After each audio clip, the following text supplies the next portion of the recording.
Morning, everyone. Thank you for joining us this morning and joining us for our clinical lecture series. For those that don't know, I'm Mike Thompson. I'm an assistant professor here in the Department of Cardiac Surgery in the section for Health Services Research and Quality, and joined by Daniel Lukoski, who's the section head. We put these clinical lecture series on as an opportunity for our faculty and fellows to present on areas that they are experts in, both clinically and research-wise. And so we're very happy to have Dr. Haft here to talk a little bit about his program in the Pulmonary Thromboendarterectomy and his CTEPH program. So before I turn it over to him, there's just a few kind of housekeeping items. So just make sure your audio is muted because this is a webinar setting. Sharing video is not expected, but the session is going to be recorded, and go to the chat for private messages if you have concerns. But there's also a Q&A function if you have questions throughout the presentation. So for continuing education credits, you have to complete the online registration, attend the whole session, and complete the Qualitrix evaluation afterwards.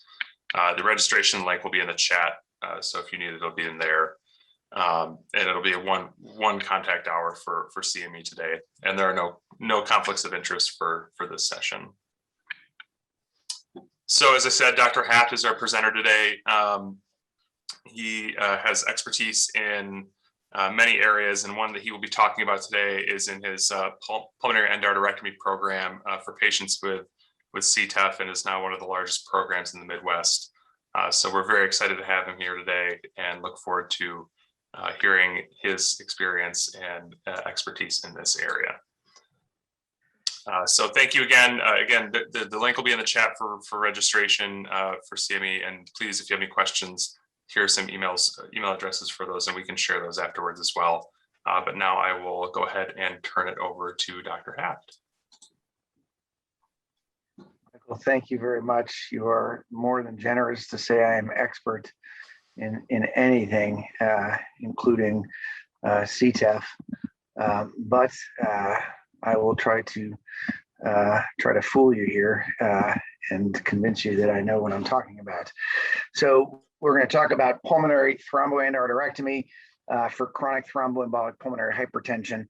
Hopefully you learn a little bit about this relatively rare clinical disease and something about what our program has built.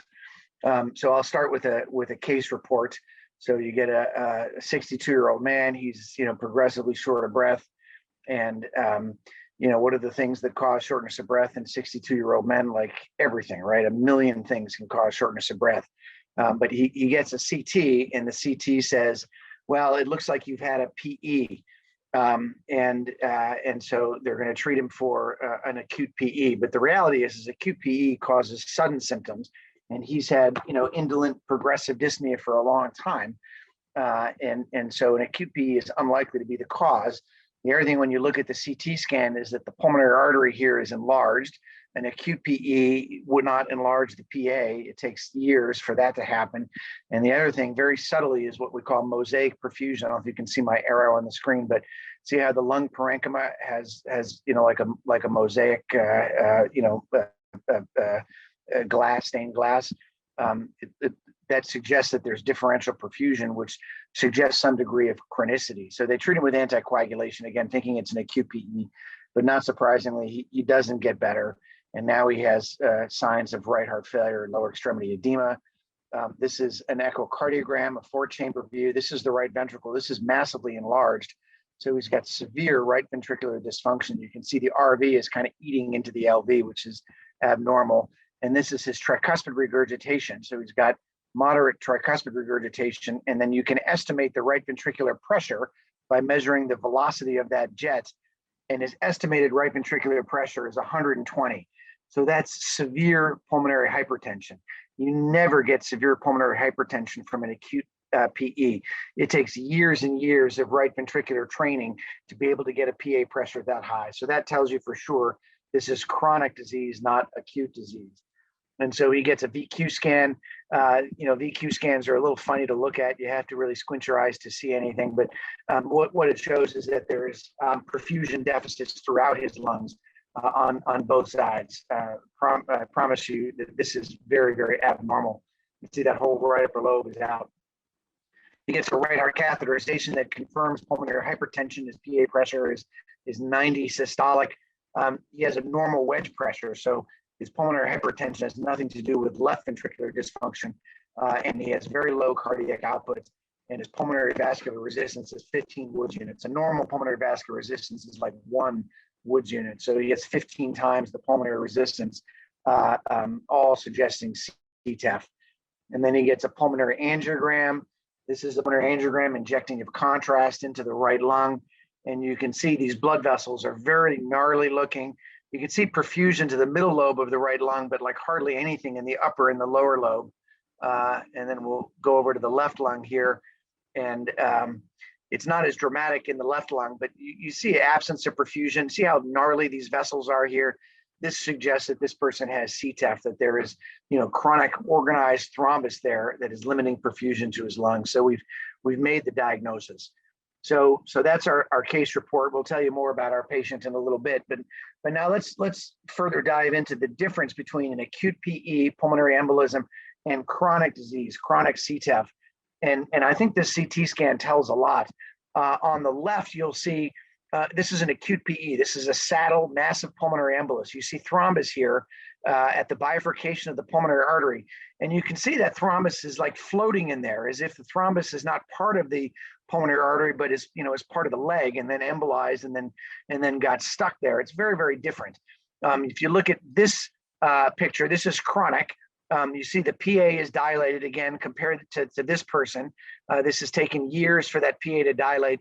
And if you look at that thrombus, it's lining the wall of the artery. It's almost incorporated into the wall because it's likely been there for years. There's a lot of other features about CT scans that suggest chronicity, and we'll get into that in a little bit. So now acute PEs and acute pulmonary embolectomy is a very, very different operation than the chronic disease that I'm going to focus on. But I want to talk about the history of surgical treatment of acute PE because it's cool. So have you ever heard of this guy, Trendelenburg, Friedrich Trendelenburg?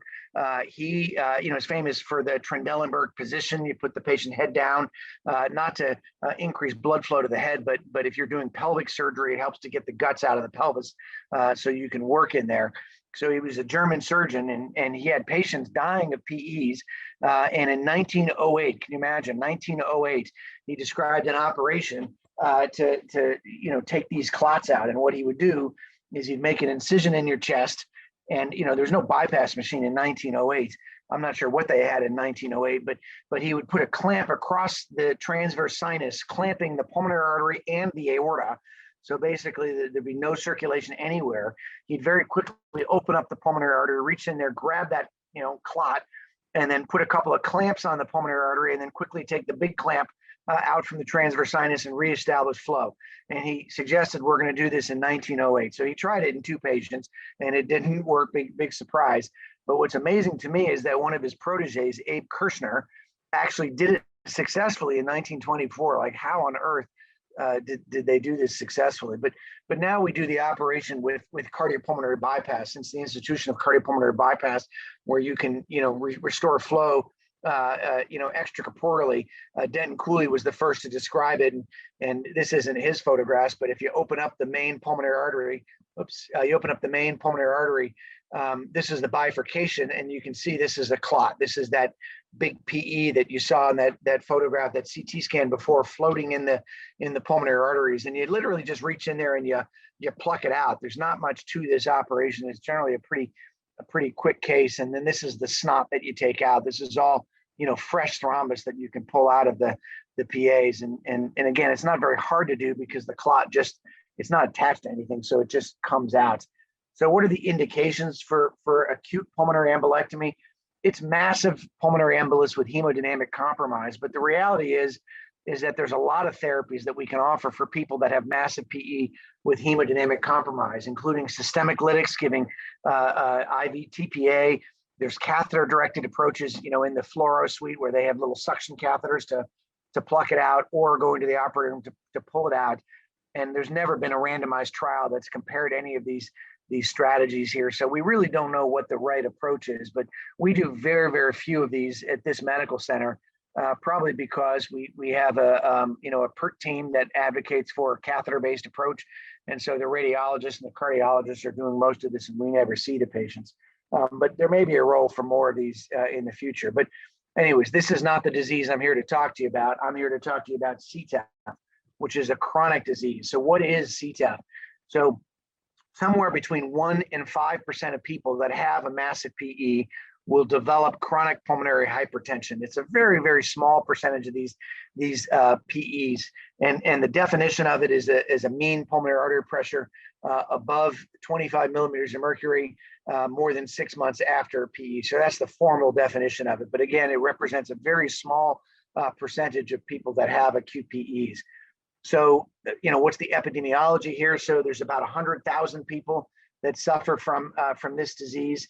It's thought somewhere in the US, based on what we know about the frequency of PEs. And the idea behind it is pretty simple, that you have a big PE, and most PEs will lyse, you give anticoagulation and the clot will dissolve on its own. However, 1% to 5% of these people will have incomplete lysis, so persistent macrovascular obstruction. The thrombus itself becomes organized. Once the thrombus becomes organized, it becomes incorporated within the endothelium. And now you can give all the blood thinners in the world, and it will never go away. At this point, it will never lyse. You get partial recanalization, which is what keeps the lung alive and keeps the patient alive, but they have this persistent obstruction, which leads to pulmonary hypertension. This is a very simplistic cartoon here, and you can see this is the PA, and you can imagine if there's big giant thrombus here, and you don't get complete lysis, but you get partial recanalization. So all these vessels are narrowed. And you saw that pulmonary angiogram I showed you before, where the vessels are all kind of snarly looking. And you can imagine in this cartoon, it's because you have only a partial recanalization, not complete lysis. The picture itself is actually more complicated from a physiologic perspective. And it's related not just to the macrovascular obstruction, but it's related to microvascular obstruction. So the reality is that PE, it's a regional disease, right? You don't have clots that go everywhere. You have some clots here and some clots here. And so what happens is that you get redirection of blood flow. And so if you look in this cartoon here, you've got, macrovascular obstruction. And so you get shifting of the blood flow maybe to other parts of the lung, maybe to the left lung. Well, the nature of the lung is that it only wants a certain amount of blood flow. And when you get excessive blood flow to the lungs try to react to that by pulmonary vasoconstriction. You start to get medial hypertrophy, and that eventually leads to these plexiform lesions where it becomes persistently obstructed at the microvascular level, and explains the fact that when you've got clots in some areas, you've got pulmonary hypertension that's well above and beyond based on how much clot you have. And it's because of this progressive peripheral vasoconstriction. And it explains the fact that why these patients that have CTEPH, they get progressive symptoms. They get worse and worse and worse over time. And it's not because they're sending new blood clots. It's because they get this persistent progressive microvascular obstruction because of excessive pulmonary blood flow to region of the lungs that were not expected to receive it. It's a little bit analogous to a baby that's born with a VSD. When you're born with a VSD, you get all this excessive pulmonary blood flow, and the body doesn't like it, and it reacts to it by this pulmonary vasoconstriction, which is, frankly, an irreversible problem. And so, but it's in this case, it explains why these people get worse and worse over time. So how do these patients present? They present insidiously, just like the case report that I described. The guy had 2 years of dwindles, just getting more and more short of breath. It's not like all of a sudden, like an acute PE is, where the patients suddenly feel this chest pain and this sense of doom. These people say, I noticed that I stopped cutting the grass. I noticed that I can't keep up with my spouse. I noticed that, I decided to take the golf cart instead of walking like I used to. And they attribute their symptoms to other things. They say, look, I'm just getting old, or I'm just gaining weight, or, I've got the emphysema, or I've got the heart disease. They've been labeled with these other conditions that frankly are much more common. And so they sort of blow it off. So again, the main complaint is exertional dyspnea and fatigue. Sometimes they have chest pain. Sometimes they have hemoptysis. Sometimes they complain of syncope or pre-syncope. But one thing that is consistent is that delay in diagnosis is very typical. And by the time the diagnosis is made, they come to me. They're often angry at their primary care doc for missing it, but the reality is that's the way it always is, because they get labeled with these other diseases first. And so the reason they have these symptoms is because of a reduction in cardiac output. Many times the cardiac output is normal at rest, but when they try to exert themselves, normally the cardiac output goes up when you exert yourself. But in these people, they don't respond. The PA pressures shoot up in the air and the right ventricle just can't handle it. And so their cardiac output cannot go up. In fact, sometimes it goes down. So the diagnostic evaluation for these patients, you get a chest x-ray because they're short of breath. And oftentimes the chest x-ray is normal. Somebody's short of breath and you look at the lungs and these lungs look pretty nice, right? So one thing you're missing is that there is some right ventricular dilation. The pulmonary artery is dilated, but these are subtle findings that you not necessarily pick up on. You get an EKG, right? It's a classic thing in a primary care office, and it may show right axis deviation because of right ventricular hypertrophy. But again, that's a very subtle finding, so it's often overlooked. So because they're short of breath, you get PFTs, and the PFTs are typically normal. And so again, you have this conundrum of patients short of breath, and you don't have one of the obvious reasons to be short of breath.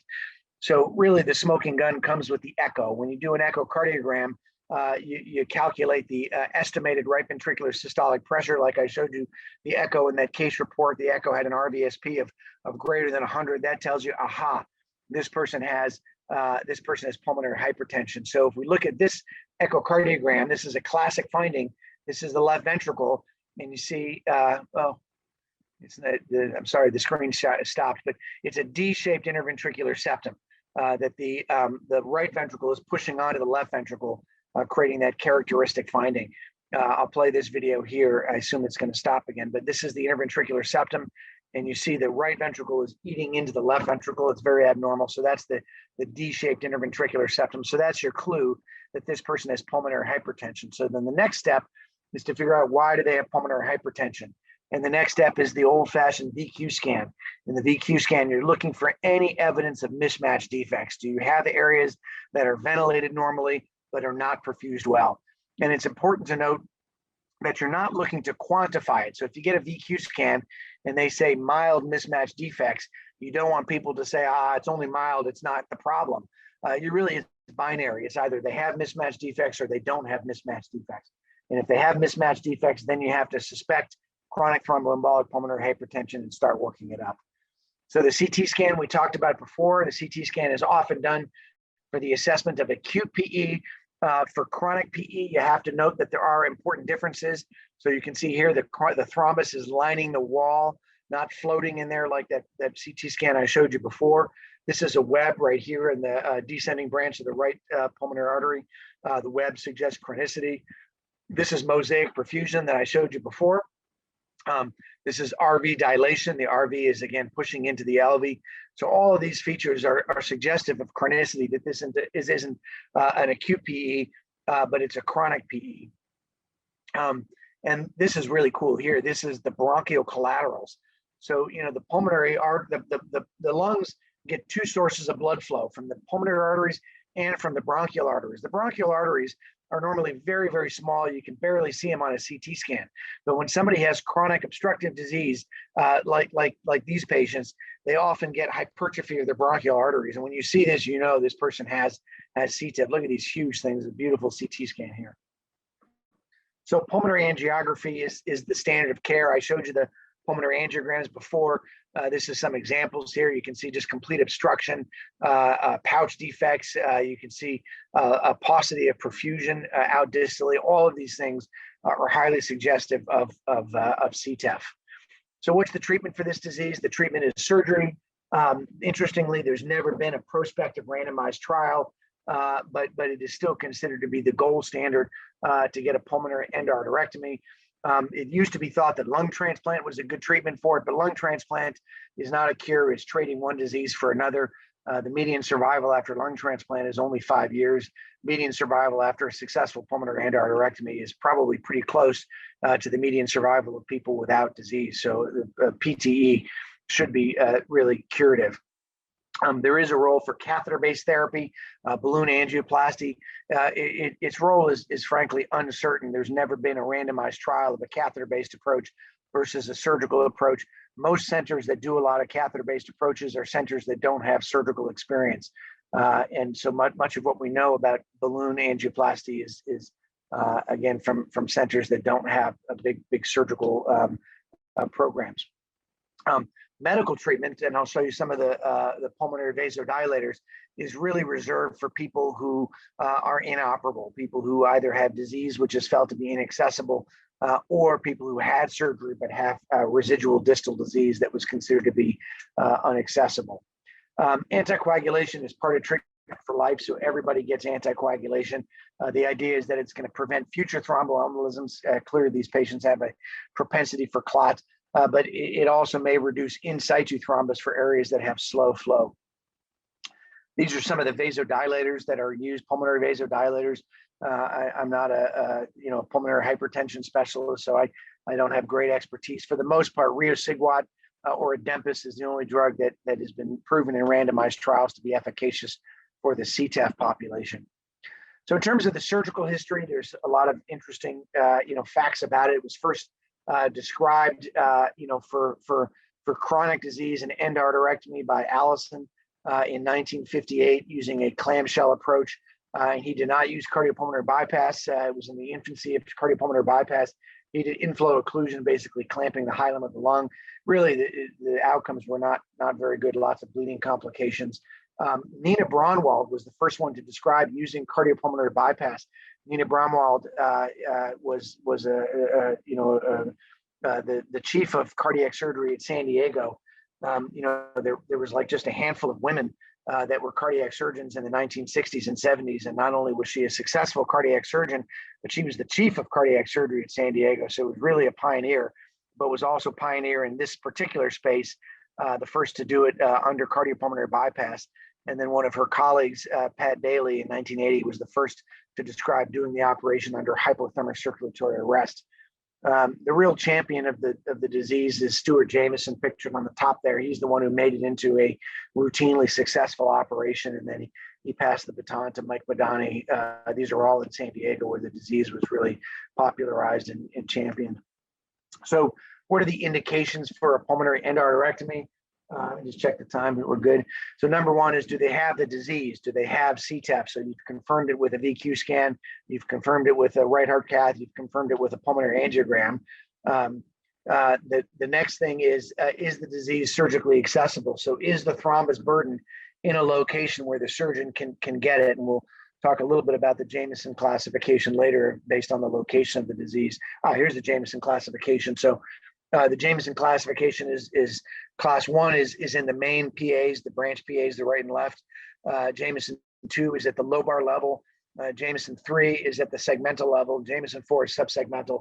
So for me, if you only have disease at the subsegmental level, I don't have a lot of enthusiasm for operating on the patients with my level of experience. I think San Diego, they would tackle some of those patients, but I will frequently turn them down, or at least have my colleagues in San Diego look at the images. Probably our most common is Jamison 2 and Jamison 3, in terms of accessibility. And then we think about the risks of the patient. And for the most part, if the rewards are high, if they have a lot of Jamison 2 and Jamison 3 disease, I don't care how sick the patient is, I'm willing to offer them surgery. If they have just a little bit of 3 disease and a lot of 4 disease, then I may be reluctant, but if they're otherwise young and healthy, I'll give it a try, because I know the patient will tolerate the procedure, even if our outcomes are not super successful. The guiding principles with surgery. So we always do this operation through a median sternotomy. We like the median sternotomy because it gives us access to both sides, and it keeps us out of the pleura. The pleura often has lots of bloody adhesions from collateral flow.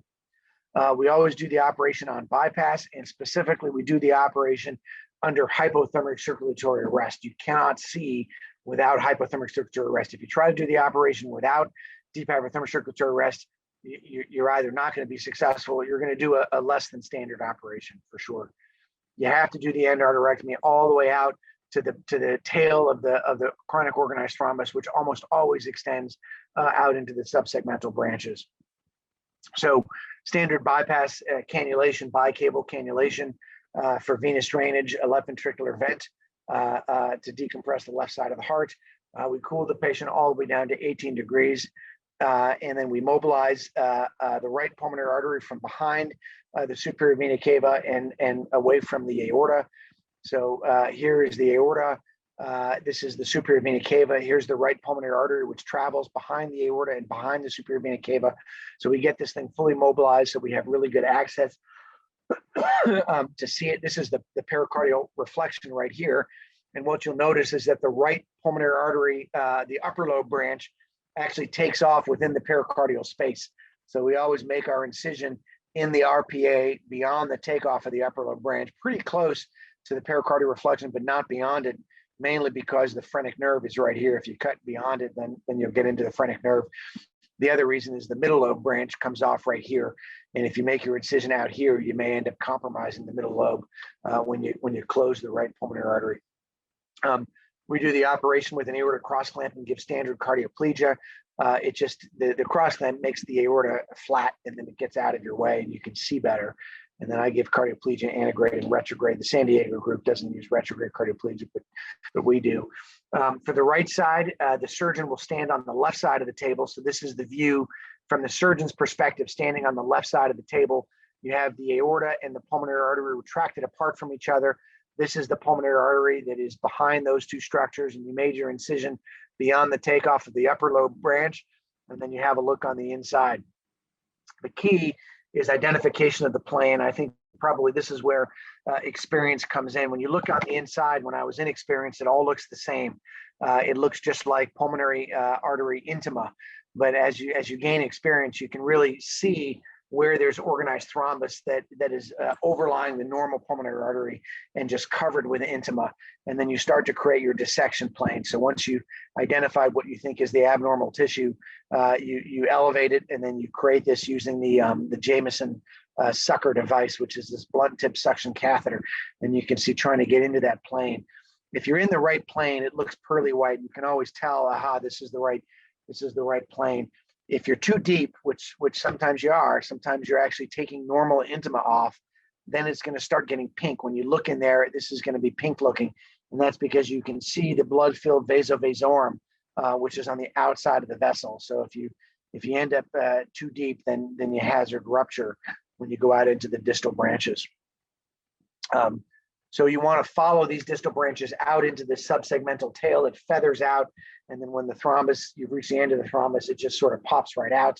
So if you're pulling on it too hard, it's an eversion technique. So you're grabbing the clot, pulling it towards yourself. And if you put your foot on the bed and pull, it's going to snap. And when the clot breaks, it's going to retract. And oftentimes it's inaccessible. It's now retracted out into a subsegmental branch. And that's disappointing because that segment is now lost. You won't be able to get a good endarterectomy in that segment. But what's even more worrisome is if you pull real hard and then the clot doesn't snap, but the vessel tears, now you've got a hole, and that hole is going to retract back out into the subsegmental branches of the lung. And now you're going to end up with pulmonary hemorrhage. And of our 160 cases, I've had 2 cases of pulmonary hemorrhage, and it really is not something to be proud of. It's something to be avoided because it is often a fatal event. Thank goodness we've not lost those 2 patients. We salvaged them, but oftentimes they are lost. So this is something to be avoided. So it's all done on hypothermic circulatory arrest without any cerebral perfusion. So when we do hypothermic circulatory arrest for aortic cases, we're typically giving some degree of cerebral perfusion, either antegrade or retrograde. With this operation, you give no cerebral perfusion, because if you do, all that blood is going to end up in the pulmonary artery and you won't be able to see. So the key here is, number 1 is cold, make sure they're at 18 degrees. And number 2 is time. So the maximum amount of time that we do circ arrest is for 20 minutes. And if at 20 minutes you haven't finished your dissection, we have to go back on bypass, reperfuse for 10 minutes. And then once you've reperfused for 10 minutes, then we again re-circ arrest and go back to work. And as long as you do that intermittent circ arrest, it seems that it's perfectly well tolerated by the patients.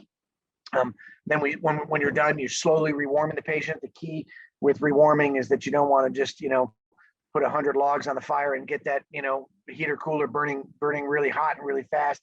You want to cool slowly because you want to be sure that the metabolic rate doesn't exceed the vasodilatory response to warming. Otherwise, you'll outpace the perfusion and end up with neurologic injury. So I'll show you these videos here. I am terrible at making videos, so it's not edited very well. So you'll have to bear with me. So this is looking inside the pulmonary artery. Camera's going to go in here.